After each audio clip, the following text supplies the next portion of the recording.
And there he is with the QPR background as well. Ruben, hi, thanks for joining us. How are you? Hi, how are you doing?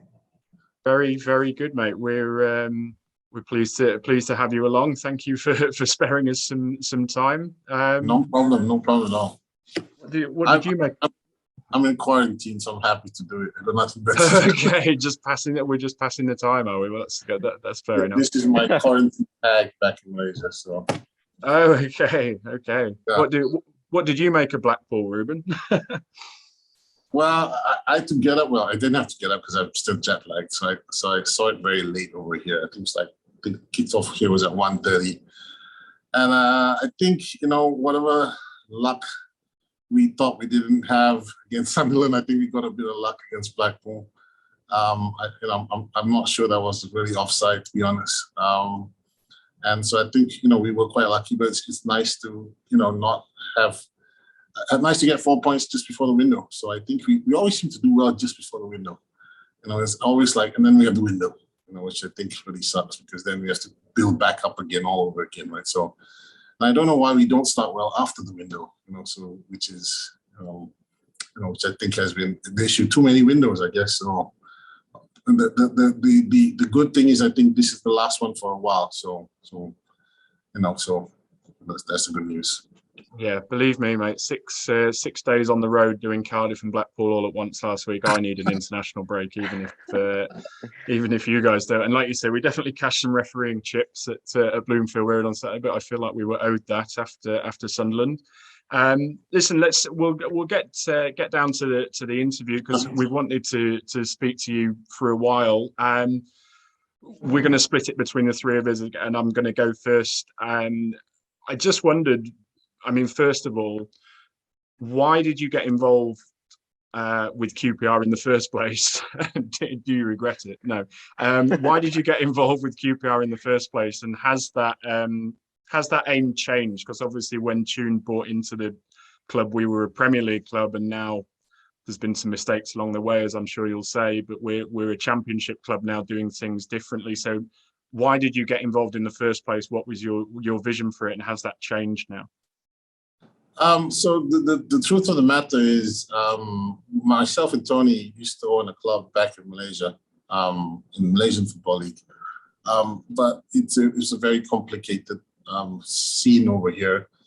And after trying it for like 3 or 4 years, we decided to give it up here because it was very messy. Let's put it that way. I'm trying to be kind to people over here, but it's very messy, which probably still is the case today.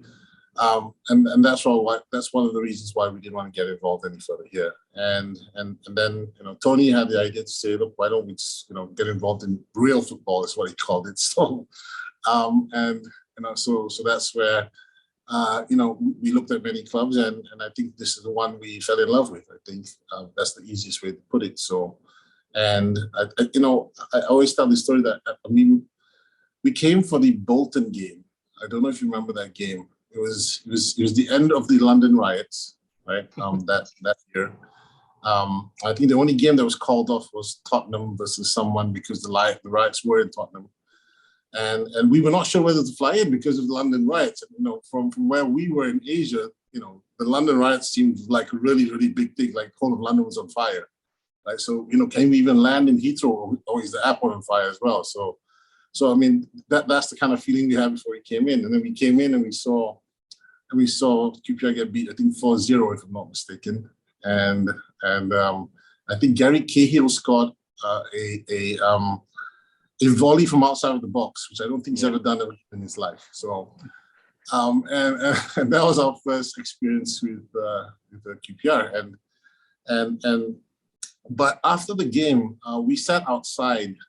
That triangle on the right, if you come out of the stadium, if you look on South Africa, that triangle, we just sat at that corner. And a few fans, we just started talking to a few fans out there and just to get to know what the fans were like. And I don't know who they are till today. So, and it was interesting because, the feeling they gave us was that this was a very family-oriented club and a very community-based club. And I think for us, when we got into Tony's car after that, we said, okay, we're doing this, right? So if there was ever, if we were not sure after that 4-0 drubbing, and the reception that the previous owners got on that day. I think after speaking to those fans, I think we were very, very reassured that this is something we wanted to do. Now, do we have regrets? No regrets in terms of getting involved in QPR. Regrets about decisions we've made, 100%. And I always tell Tony that I'm not sure there are any mistakes left to make in football, because we must have made it all by now, But I'm sure I'm still wrong, because there are probably still some to make which we haven't. But I'm hoping that we've done at least most of the big ones. So so I think and that's how we got involved. That's how I got involved at the beginning. And yeah, so that's where we are now. What's your aim for QPR now? Like I say, you bought a Premier League club. You don't have that anymore. What's your aim? What do you see as success here?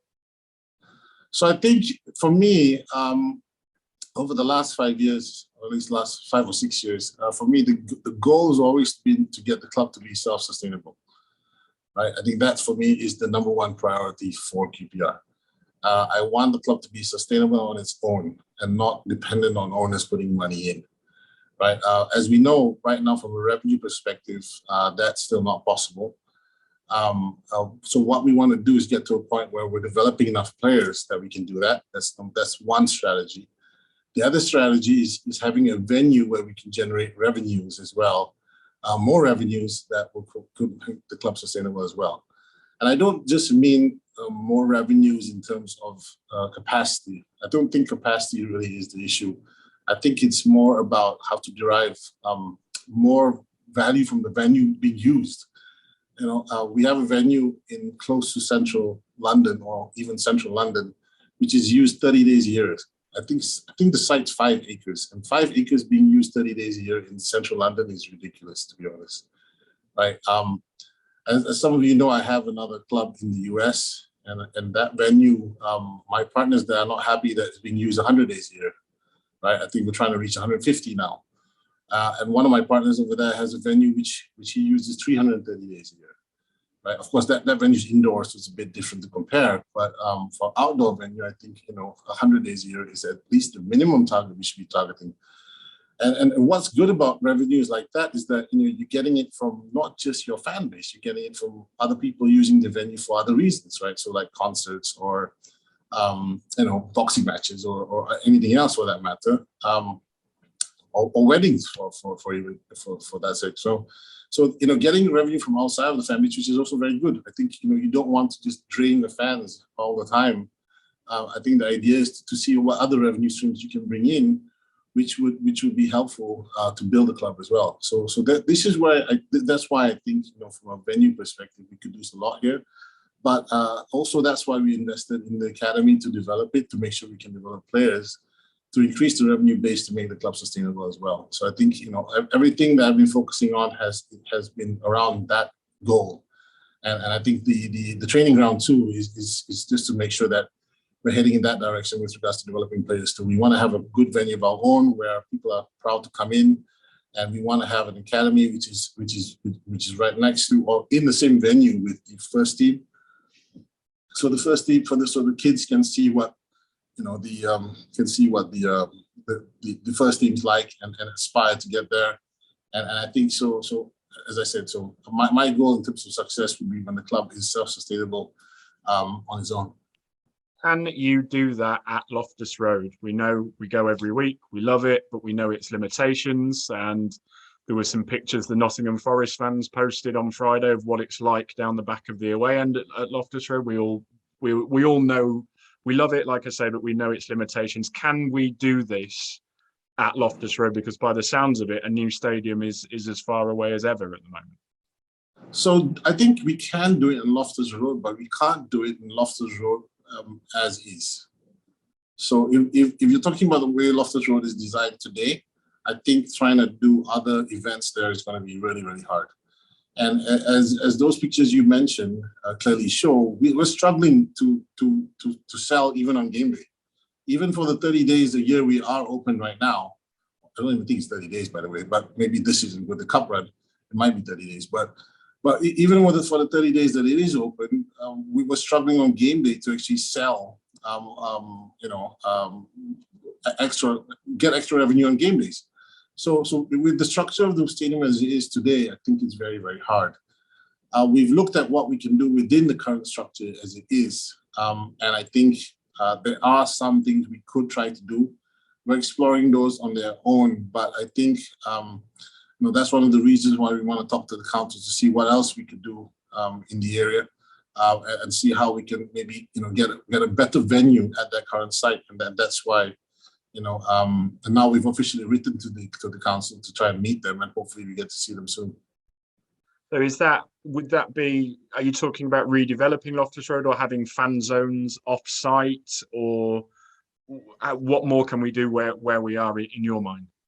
I think it's about changing, redeveloping it slightly, not completely. I think it might be something where we could look at one stand at a time or something, and creating a better space there with better value for the fans coming in, so that they're willing to spend more, to be honest, or see how we can convert some of the spaces to be used pre-game and after the game, a bit more, which also drives in more revenue. So I think, so obviously the bigger the plans you want to, the bigger the change you want to make, the bigger the investment is going to be. And then we need to see the ROI on that too, because there's no point investing in something that is going to cost you so much where you're never going to get the returns from the additional revenue it brings in. So all of those things have to come into place as well. But I think we were distracted for a long time looking at other sites, that we didn't focus on this one, and maybe looking at other sites may be now difficult, and therefore honing in on what we can do on our current site may be the best way to go forward. Is the Linford Christie Stadium, is that idea dead in the water now, or is that still a long-term goal? So we've had so much different feedback about that from the council over the last 3 years, I think, and we don't know what their stand is on it anymore, to be honest.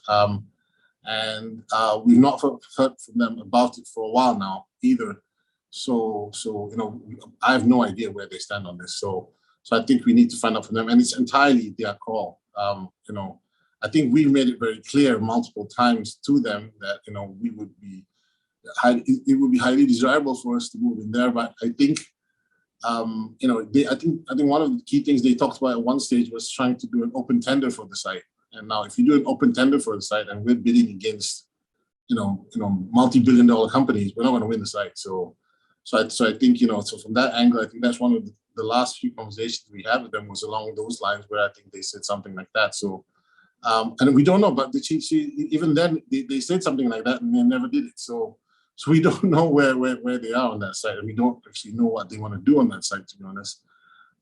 We don't even know if they want to do anything on the site. So, as I said, we have not heard any clarity from them on that site. And the last one we heard was, they want to do a full open tender, where I don't think we would stand a chance, to be honest. So that's why, for me, based on the feedback we've had from them over the last few years, I think it's going to be very, very difficult for us to look at that site seriously. One more from me before I kick it over to Charlie. On that Linford Christie site, there seems to be a concern from the council that you guys kind of want them to give you the land for free in return for them not having to pay for the upkeep of a pretty crappy athletics venue as it is at the moment. They say that they don't particularly want to give public land to, and this is their words, not mine, rich Malaysian owners, foreign owners of a football club. And then you can obviously property develop Loftus Road, and you come out of that smelling of roses almost. That seems to be the crux of their problem and statement. I mean, you've obviously read the statement. What do you make of that point of view? So I think if you analyze it carefully, well, firstly, we never even got to the stage where we're talking about what the rental would be on the site, or what the lease would be on the site.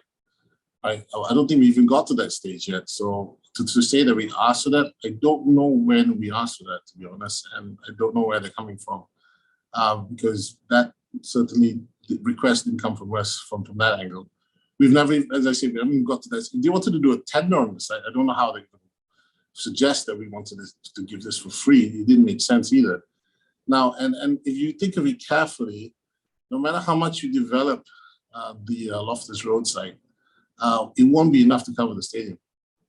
So if they think we're going to walk away scot-free, the cost of this new stadium is going to cost a lot more than what we can develop Loftus Road for, to be really, really honest. And the margins you get from Loftus Road will not even cover the cost of the new stadium, no matter where we go. So to think that we're going to be making money off it, I think, is a ridiculous accusation. If that's what they accuse us for. But I'm not sure that's what they meant in the article. The article is kind of vague, to be honest. So let's see what they say. We've asked for an official meeting. We've officially asked them for a meeting. And I hope we can get back. I hope they get back to us pretty soon, and let's see what they say. Good luck with that. Charlie, why don't you talk about some football? Thank you very much for joining us, Ruben. It's very much appreciated. I just want to kind of divulge into some of the sort of past transfer windows and kind of how that's fed into the one pre to this season. If we just look back at 2019-20, you brought in 15 players for a combined transfer fee of around £54,000, with £7 million coming in from sales. And then feeding into the season after that, last season, 2021, 13 players brought in for £8 million, give or take, with some undisclosed fees that we don't get to know. And then £16 million coming in from the sales of certain players, the likes of Eze.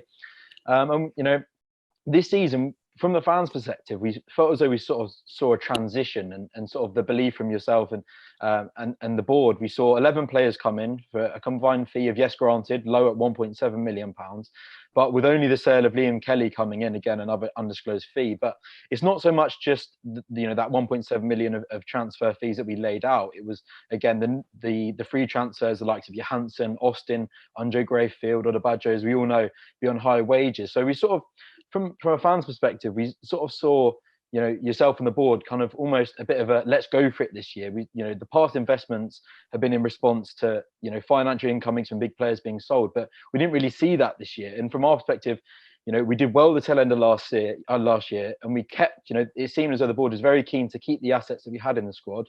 You invested again in Dazelle and Johansson, and, you know, the player wages and the free transfer. So what was the reasoning behind sort of yourselves and the board wanting to up the stakes this year and kind of invest more heavily in the squad? And like I say, what was the reasoning behind that?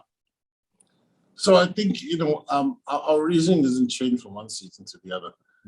As I said before, our key goal is sustainability. And every year, I think from a footballing perspective, our targets always, hopefully, we have some progress. And I think for the last 3 years, we've had progress. I think we finished 19th and then 16th and I think 9th, if I'm not mistaken, something along those lines over the last 3 years. And I think, you know, that's progress. So again, this year, our target's always, you know, to get slightly better year after year. Now, for us, when it comes to doing deals, I think for us, the focus has always been, is it a good deal for us? And I think that works both ways, whether we're buying players, whether we're selling players, is it a good deal for us? I think this window, it's a bit of a strange one because of COVID. I think COVID's certainly, you know, depressed the market slightly, and therefore we didn't think that we didn't think that we would get valuations of our players that we valued them at. And I think because we have the room we don't need to sell anybody this year. I think, you know, because we had the wiggle room, I think it made it easier for us not to sell anybody. And I think, you know, from that perspective, is always the idea is, you know, if we don't have to, then we won't sell anybody for a price that we don't want to sell them for. So for us, you know, I think the key thing about these windows is, even the one coming up, it's about, you know, getting good deals both ways. You know, making sure that we sign the right deals and the right players at the right price. We don't always get to do that. It's not a science where you can, you know, get 100% every single time. But that's our focus when it comes to transfers, trying to get, you know, the best deal for the club both ways. Okay, yeah. You know, the club is currently sat 6th in the Championship. Given the form in the tail end of last season, like we mentioned from the sort of the squad investment, how is yourself and the board, how are they viewing the sort of current successes this year and the position in the league, and how, you know, sort of you feeling about everything at the moment? So, you know, I think, again, you know, when it comes to sustainability from a revenue perspective, I'm not mistaken, I think the stats showed that we were, I think, 18th or 16th or something when it comes to revenue in this league. You know, and I think every time we perform better than that, I think it shows that we're doing well in that sense, because we're punching above our weight, and our weight is based on how much revenue we earn. So from that perspective, currently sitting sixth is definitely. I think our revenue. To be fair, I think our revenue is slightly better this year. I have to praise the fans a lot for that, because I think our fans came back a lot more than other fans have, to be really honest. I think that's the feedback we're getting from the league, at least, that our attendances are up a lot more than other attendances are up in that sense. And of course, I think our jersey sales have done really well, probably because of that nice black kit that we all have now. And I think, so I think and I think, from one perspective, we're getting a few more TV games that we want, but that's helping the revenues too a little bit as well. So maybe we're not 16th, maybe we're 15th or 14th revenue wise, but I think from that perspective, when I compare to where we are in the league, we're sixth in the league right now, and I think from that perspective we're doing quite well. Of course, the season has been kind of strange and frustrating. I think we've been very lucky at times. I think we've been very unlucky at times, and I think, but we're still at sixth right now, so I think we have to be happy with that. Yeah, no, granted, I think that is definitely the sort of the perception around the fan base at the moment. And just coming on from, how you're talking about the sustainability and the position we're in financially, I mean, as you mentioned yourself, the January transfer window is fast approaching. With recent numerous injuries throughout the squad, there will be calls from certain fans for further incomings in January to sort of reinforce the squad. Will there be finances available for Mark Warburton? I know it's going to be a touch area for you to touch upon, but to improve the squad and provide that cover that this long season is going to be required. So I think from our perspective, and I think Les and Mark do this quite well, to be honest. They won't ask for a player unless they really need one, and I think from that perspective, they've been quite good about that, and I think. Again, from Les's perspective, the idea would be if the player makes sense for us, then yes. And if he doesn't, then we won't do it, right? So I think it's quite simple from that perspective. And that goes, as I said, from when we buy a player, when we sell a player, it has to be a good deal for the club. And one of the key things about the January window, we all know it's not the best time to go out and buy players in that window. It's a seller's market, so to speak. And therefore, you hardly get any good deals in that window. So we have to be very careful from that perspective. We don't want to be, buying players we don't need and buying players that don't have an impact for us. Now, of course, we have to consider any injuries at that point in time. Unfortunately, we don't have a crystal ball as to what injuries we might have in the future. So we can't plan for those, but we will know where we stand with regards to players in December. I think we obviously have to see where we stand when it comes to injuries with players in December, and then whether we need to strengthen the squad based on those injuries. We have a few players out now, but I think most of them will be back, playing soon. And I think from that perspective, there's no really injury concerns that we need to be thinking about in terms of replacements at the moment. We have to also think about the African Nations Cup, where we will lose a few players for a few weeks, but we're only losing them for a few weeks. So to completely replace them also might not be sensible, because they're going to be back in a few weeks. So, and the thing is, if you're going to bring in loans, they have to impact your first team in a big way, right? Otherwise, what's the point of the loan, to be honest, right? So we don't want a loan which is a fringe player, which might make the squad. I think that's a complete waste of time. But then again, when you bring in those loans who are big impact players, then what about the player you want to develop and sell on, right? So he doesn't get any game time. So it's a really tricky situation where, it's always, this January window is always a tough one, in terms of what we can do and what we need to do. And I suppose, last season, I think it was slightly easier. We went for the 4 loans, and it made a lot of sense for us to go for those 4 loans, and it worked out quite well. So this year, I think, the recruitment team is always having a whole bunch of lists of names of players who we could go after. The question is whether we do go after them. And I think that depends on what Les and Mark come back to the board and recommend based on what we need for the second half of the season. So we have to see in January. I mean, we have to see in December already when we discuss it and see whether we do anything in January or not. Just a last one from me, just touching upon kind of what you mentioned. It's hard for clubs to do business with value in this window. And kind of on the flip side of that, it comes that there's desperation from clubs to make changes, throughout the leagues. And that then feeds into, inflated prices where teams get desperate. So that kind of opens the door where, we've got players at the club that are performing very well, that I'm sure clubs would like to take off our hands. And And of course, all players have their price, but from a fan's perspective at the moment, it feels like something's building here. And to lose sort of a big player at this stage in the season, it would feel, it could be catastrophic for our chances of success. You mentioned at the start of the season that the club was in no real desperation to sell key players. But what is the sort of situation at the moment? Will the club be keen to fight off interest, or, of course, like as I mentioned, all players have their price, but are we in a position where we're keen to keep this core of the squad? So if somebody came for one of our players for £150 million, would you sell? No, not Rob Dickey.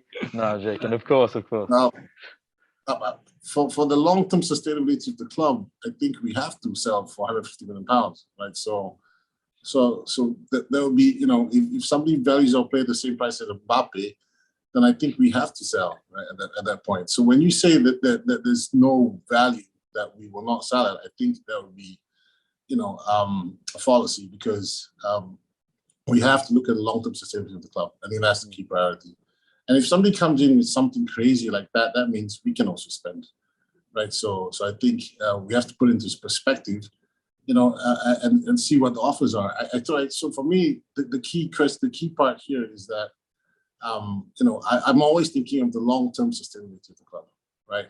Not just this one window, or not just this one season. I'm thinking the long term. So, and I want this club to be successful in the long term. I want this club to be sustainable in the long term. I want this club to not have to depend on owners to put in money, right? That's when the club can truly be independent and truly be sustainable. And so I have to think from that perspective. And if somebody does come in with £160 million for one of our players, I will have to consider it very seriously. Before we chuck this to Finney to finish with, you mentioned that the revenues this year have been helped by the number of Sky games. Obviously, the Sky games are unpopular because they ruin our trains and hotels and Saturdays and all the rest of it, and we seem to be on Sky a bit. How much money do we actually get for having the extra Sky games? If it helps the revenue, how much is it helping? If I'm not mistaken, and I don't have the facts of this exactly, but I think it's £75,000. Is that right, Paul? Per game, if I'm not mistaken. The 10 games we've had picked before Christmas is £750,000. Yeah, could be. And as you can tell, and I know it disrupts train schedules, etc. The ones for the away games don't have an effect on ticket sales, right? So, if we're shown live in an away game, it's additional revenue to us, which doesn't affect our ticket sales. So the home games, on the other hand, sometimes it can affect ticket sales. So you don't have that additional, 75K straight to your bottom line because ticket sales fall. So, but the away games definitely help for sure. There you go, Paul. We need to stop moaning about our Monday night trip to Derby and Sheffield United. No. You still have to moan because it wouldn't be QPR if you didn't moan about it. So, Finney, get stuck in, mate. No one is taking my chance of moaning about absolutely everything, which I do regularly, and I enjoy moaning because if I was happy, I would just be so disappointed I'd probably drop down dead, as my mother would have said. Ruben, thanks for joining us. It's been a long time coming getting you on the podcast, and I'm so pleased that you've opened yourself not just to us, but to all fans, which is how it should be. There should be no preference, and I respect that a lot. It's very easy to talk about the mistakes that you've made, the money you've spent, and all that malarkey, but you guys have signed that off, so it's your personal responsibility from what I can take on the finances and stuff like that there, so I'm not going to certainly win with that. But what was the turning point? Because we seem to have gone back to the old style QPR of what you said earlier on, developing players, not being itchy trigger in sacking managers. We seem to be giving people more time. We've given Les time, which he needed, and he's proved that was a good decision. And we seem to be more community based. What was the turning point in that, if there was one? So I think for myself and Tony, if you look at look at companies in Malaysia. The two companies that spend a lot of time focusing on culture in Malaysia is my family's company, Westport, which is a shipping port, and Tony's company, AirAsia. I think these are the two companies. If you want to spend time on finding out which companies spend a lot of time building their culture, these will probably be the two biggest companies that spend time on culture. And I think what we realized after, I think, 4 years, both Tony and I realized that, whilst we talk about culture all the time back in Malaysia, we never looked at the culture in football. And we just assumed that football was different, and therefore culture doesn't apply. And I think that's when we realized that, the culture we had at the club at the time was toxic. I think that would be, Paul's looking at me saying that's the headline you just gave them, right? So, but it's the truth. I mean, at that point in time, the culture was toxic, and myself and Tony coming into English football, I think I'm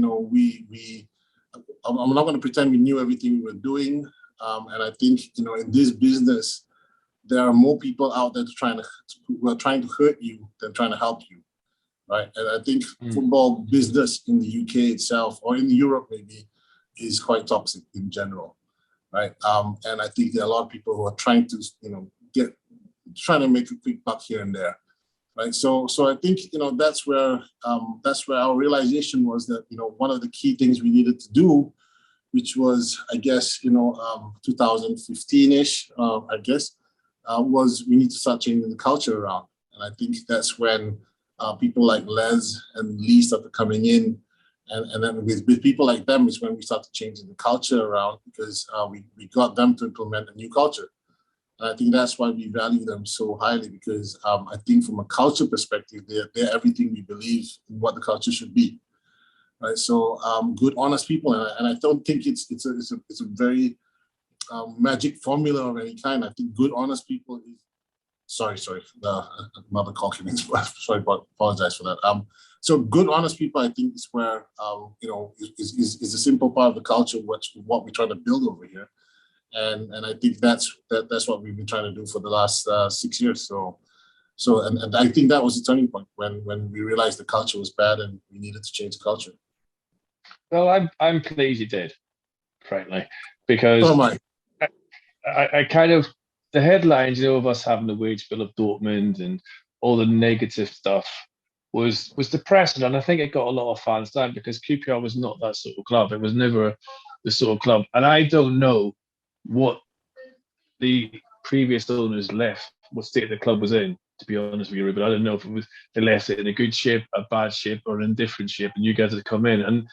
And then, of course, it got even more complicated with the relationship with the council, which hopefully we can rebuild and stuff like that. So you haven't had an easy ride, that's for sure. But I think as well with Grenfell and everything else, the club found its soul again. And that obviously we don't want that. We don't want to find our soul through a disaster like that. But it was something that made me very proud how the club reacted. And it's a lot of people said it, and it's true. We went out and we helped people change their life, and there's very few clubs can do that. And I'm very proud of what QPR did then, to be perfectly honest with you. I think then as well, everything started to change in a better direction once the community did that for Grenfell, did things, and we find ourselves. I'm just wondering, which sounds a wee bit after what I've just said is trivia really, but would you do things a lot differently if we were to go back up to the Premier League, or as I call it, the half and half scarf brigade? Half and half scarf brigade. Oh, right. When you say differently, meaning when we go up and do things differently from when we ran up the last time, is that what you mean? Yeah, and the spending and the wages and the kind of players that we would be recruiting, etc.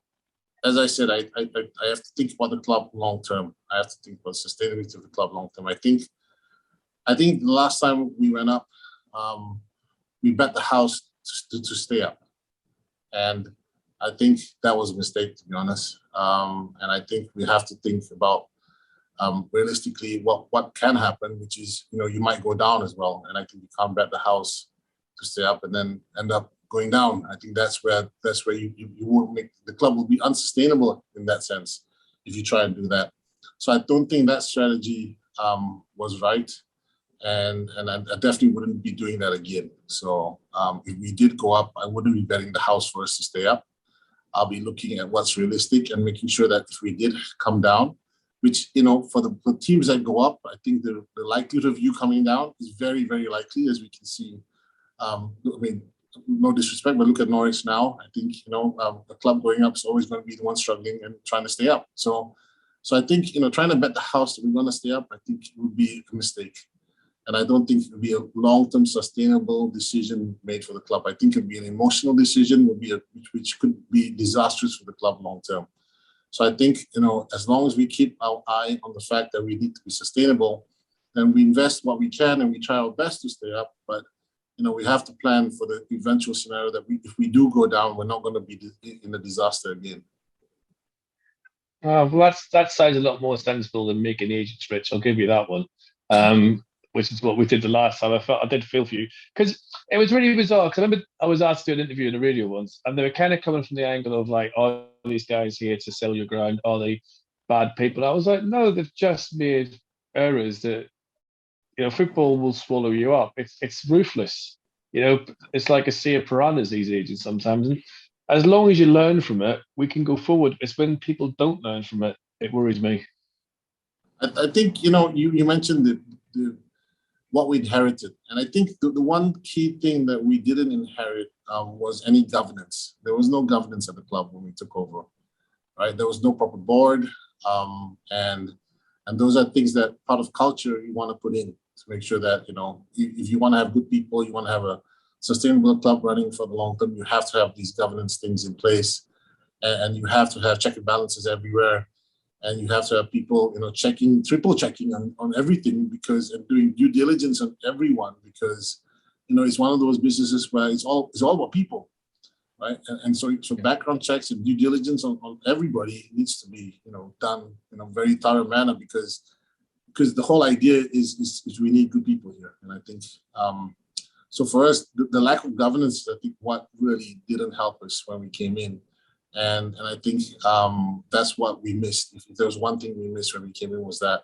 And again, as I said, from a governance perspective, myself and Tony, I spent a lot of time with that in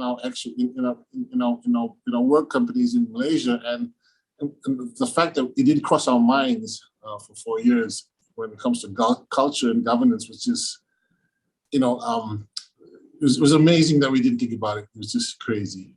For people who speak so much about it, we didn't think about it even once when it came to football because we just assume football is different, so you can't compare it to an airline, you can't compare it to a port or shipping, it's not the same kettle of fish. But actually, when it comes to managing organizations, culture is the key, no matter what kind of organization it is, whether it's a sports club or a port or an airline or a trust or an NGO. I think culture is crucial. And I think that's what we wanted to make sure that we keep in the club. And that's why, a lot of the decisions we make have to be based along those lines of that culture, and they have to be consistent to that culture, because if you suddenly make emotional decisions, based on certain short-term thinking, then all of it goes out the window for a little while. You have to build it back up again, which is very difficult. So I think sometimes we have to put the emotional part behind us and think about the long term. And sometimes that means making tough decisions, which are not popular. But I think, as I said, I'm only going to think of the long-term sustainability of the club. I think that's my focus. That's my goal. That's fair enough. By the way, this is my last question, and I'm sorry about the background noise, but I'm in the flower business, and we've got a client talking about a lovely wedding. So that's why you hear a lot of voices in the background. So I apologise. I'll be sent to the back room. I normally have to do it in the toilet to be first, so this is promotion for me. But my last point, well, it's twofold actually, as it would be with me. First of all, I like the recruitment at QPR these days. It seems the door's open for anyone, male, female, no colour, no nothing. It's just open. And I think in football, we are way ahead of many clubs in that policy. And I think that's brilliant, by the way. Personally, I don't care what anyone else says. I think it's a really good structure that people come in, male or female, as I said, and they can get a coaching role at QPR. I think what you guys are doing that way, it is brilliant, by the way. Just to give you a heads up on that one. Thank you. And on that one, I have to say that, it's very strange because it's actually just come very naturally.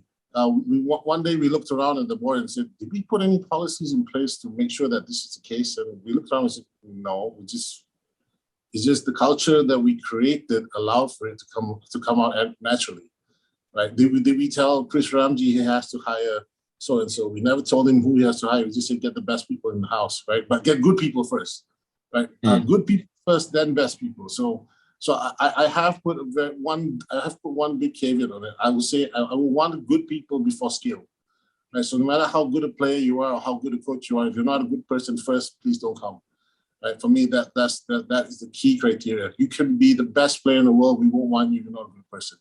So for me, that is the one rule I have put in place. And I think by just putting the culture in place, I think it happened naturally. So when we look at how inclusive we are, the strange thing is, when I spoke to Les or Chris or Ahmed or Tony, we looked around, we're like, we didn't really put any rules in place to say that we have to do this or that, but it actually came very, very naturally. And that's why, and that's one of the things I love about the way we've evolved. And I think not just in the club itself, in the community stuff we do as well, it's actually very, very inclusive as well over there.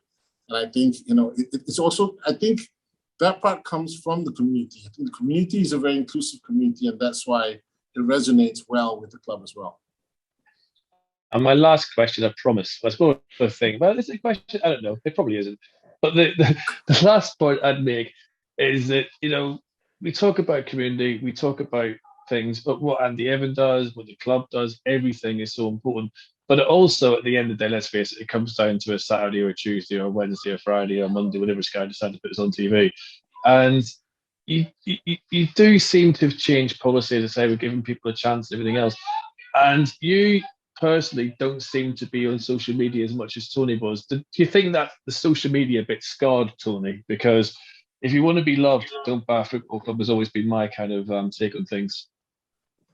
Well, I never, in fact, I never really use social media very much, to be honest. And the reason why I even opened the account is because Tony told me I should when we bought the club. And I didn't have an account before that, to be honest. And that's for Twitter. I think Instagram is, I think my wife told me I need to have Instagram so I can watch the pictures she puts up with the kids. So that's a separate story. And Facebook, I don't even use anymore.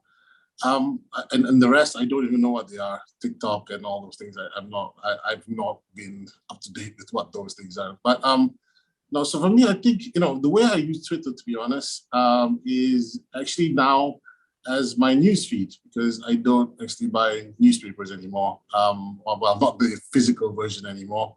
And I use this to get latest news. And I think it's a very good tool to get latest news. And I think from that perspective, it's really worked well for me. But it's not one of the things I do when it comes to that. And unfortunately, I think Twitter became a venue which was very negative. I think there was a lot of negativity built on Twitter. And for me, I found it quite easy because if I don't like what somebody says, I just block them. It's very easy. The block function is one of the best functions Twitter has, and I think I might have more people I block than I actually follow. But because I don't want any negativity on Twitter, that's for sure. So for anyone who seems relatively negative, I'll block them. But if it's constructive criticism, I like it. Because I think it allows me to get good feedback too. If somebody tells us, look, the toilet's not working, then it gives me feedback to call someone and say, could you fix the toilet, please, right? So, and I think that's a good thing. But if somebody's just saying, go to hell, then I'm blocking. Right? So it's because that's what the function is for, right? So use it to block someone when they're making no sense. And the ones, of course, I never pay attention to are the keyboard warriors, right? So the ones who make a lot of, but then don't dare show up to show their face when the time comes. And the ones I really can't stand are the ones who abuse fans.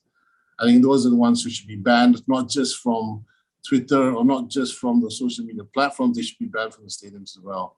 And if I find anyone like that, I'm happy to ban any fan who abuses any of our players or any fan who abuses any of our other fans, for that matter. I don't think that they should be welcome because, as I said, one of the key things we love about this club is that it's a community club. And we want it to stay a community club. So people like that who have time to abuse people, I don't think should be our fans, full stop. That's me coming off Twitter. I'll tell you that now. That's the end of you, mate. Ruben, thanks. Yes, Ruben, thank you very much. I'm now going to close my Twitter account and reopen Facebook. Oh, dear. So thank you for your time, Ruben.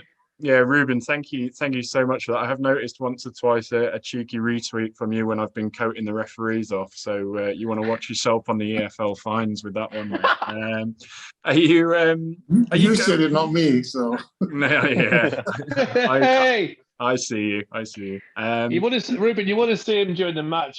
He's probably more than the manager of the abuse he gives referees. I have calmed down a lot post-pandemic. I have acquired perspective. I have not calmed down. I have acquired perspective. With referees, as long as they're consistent, it's okay. We used to run a basketball league.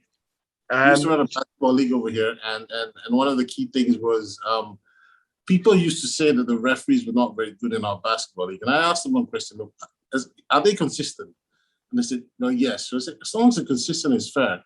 So as long as it's consistently bad or consistently good, the result's going to be the same anyway. So as long as they're not biased one way or the other, I think referees are doing. It's a tough job. It's a very, very, very, very tough job.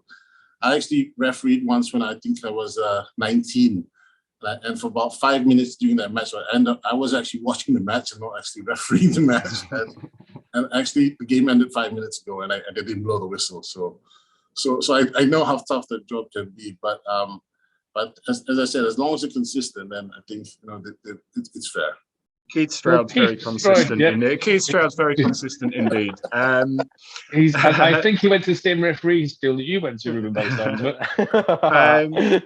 Ruben, before we let you go, would you describe yourself as a hands-on owner, or do you leave it mostly to Les and Lee and you just have an oversight? I mean, day to day, are you how much are you involved, if you see what I mean? No, I let them get on with the day-to-day stuff, to be honest. But as I said, if I see a toilet that needs to be fixed, then I'll let them know that a toilet needs to be fixed. But I don't try to micromanage what they do.